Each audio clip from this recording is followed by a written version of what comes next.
Okay, greetings.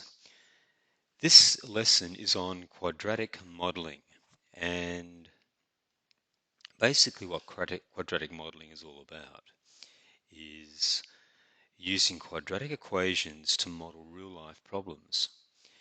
And many of those problems form what we call maximum minimum problems. And we're going to look at a couple of those examples and see what that means. And as we're going through these examples, we'll also point out the key steps in solving such problems. Okay, so here's our first one.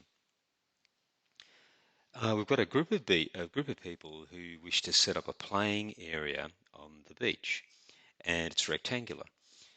And they're going to use an existing fence on the foreshore as part of the boundary. They've got 150 meters of rope available, and so the question is, because they want their playing area to be as large as possible, the first question is, what is the maximum playing area that is possible given the length of rope that they've got? And secondly, what are the dimensions of that area? So there's two parts to this question. So let's go ahead and see how we might go ahead and solve this using quadratic equations. Okay, now the very first step is to summarize our information in the form of a diagram if possible, or at the very least summarize your information. So what we're going to do is draw a picture which represents the arrangement. So we're on the beach, and there's our foreshore fence, okay? So this could be a road or something. That could be Beaconsfield Parade, for example, okay? And there's the fence, and on the right-hand side, we've got the beach of the sand and the water. So we want to create a rectangular playing area, okay? So let's draw a rectangle. But remember, we want to include the fence as part of the rectangle. So to complete the rectangle, we only need to draw this because the fence will form part of that rectangle. Now, remember, we only had, let's just have a look, we had 150 meters of rope available. Okay, so let's just summarize these bits of information. The rope available equals 150 meters,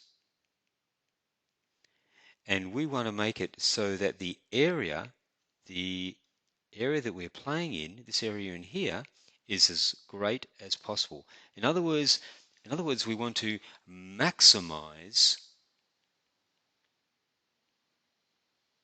the area of the rectangle.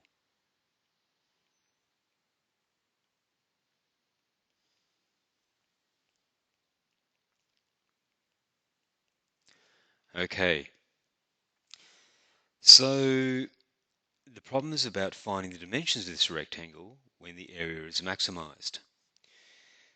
Okay, so pardon me. The next thing is that we need to call upon our knowledge that we've learned in previous years from mathematics, which might be relevant to the problem.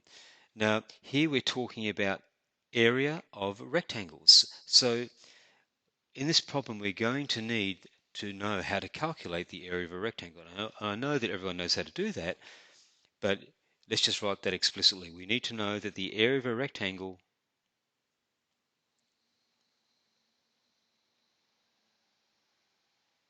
equals its length multiplied by its width. Okay. Now this could have been equally a problem about a triangular area, and so you would be using the area of a triangle formula as part of the problem. So you need to know your basic areas, for example, of different key shapes in order to use these techniques to solve problems. Alrighty, now let's get on to the next part. So we now need to identify what we want to find out. We know we want to maximize the area, but we also wish to work out the length and the width. So the width of our rectangle, there it is there, and that's going to be the same as down here, and this is going to be the length. Okay? Now, doesn't really help us to actually just label them with all these random letters. What we want to do is try to use one variable only. Now just cast your mind back. When we've done quadratic equations, it's always been a letter like y equals something x squared plus x, or it could be something equals 3f squared minus f, or something along those lines. In other words, we only use one um, one variable in the actual body of the equation. So if we have all these different letters floating around, we won't be able to solve it. We've got to get all these different letters in terms of one letter only. And in this case, I'm going to use the letter X. So what I'm going to do, I'm going to let I'm going to let the width of the rectangle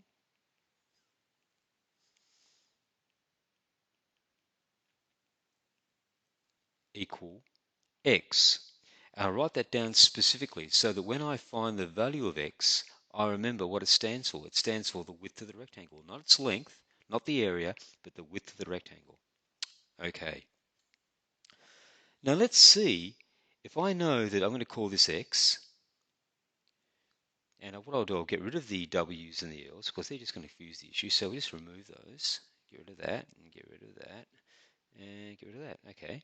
So we've now got X, and we know that this is also going to be X. So how can we work out an expression for the length of the rectangle in terms of X? Well, guess what? That's what this piece of information here is going to help us with. We know that the total length of the rope is 150 meters. So we know that this width plus this width plus this width down, or sorry, this length down here must add up to 150. And so the length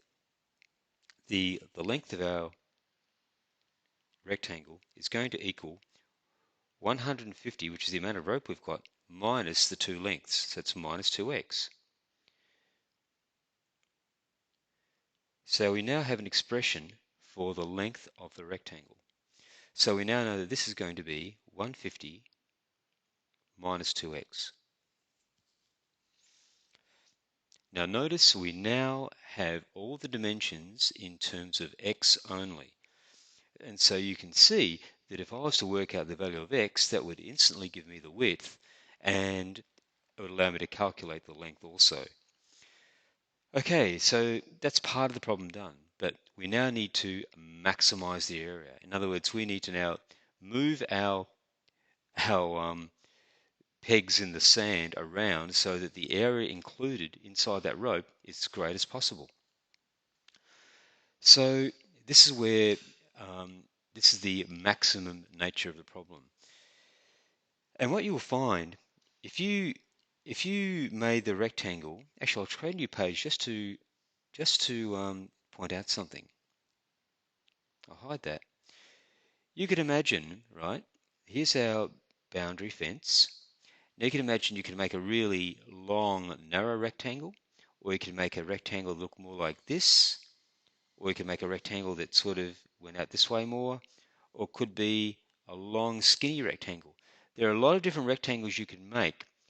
This is our boundary fence along here. And each of these rectangles would have different areas.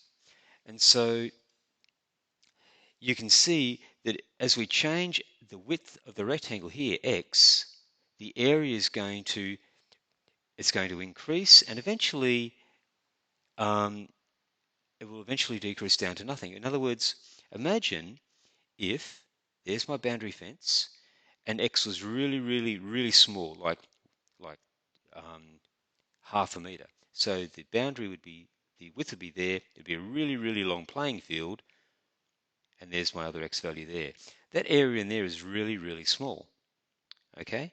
On the other hand, if I had a really long value for x, in other words, x was say, um, gee, I don't know, 70 meters or something. So you'd have a very long width, but you'd have to have a really short length.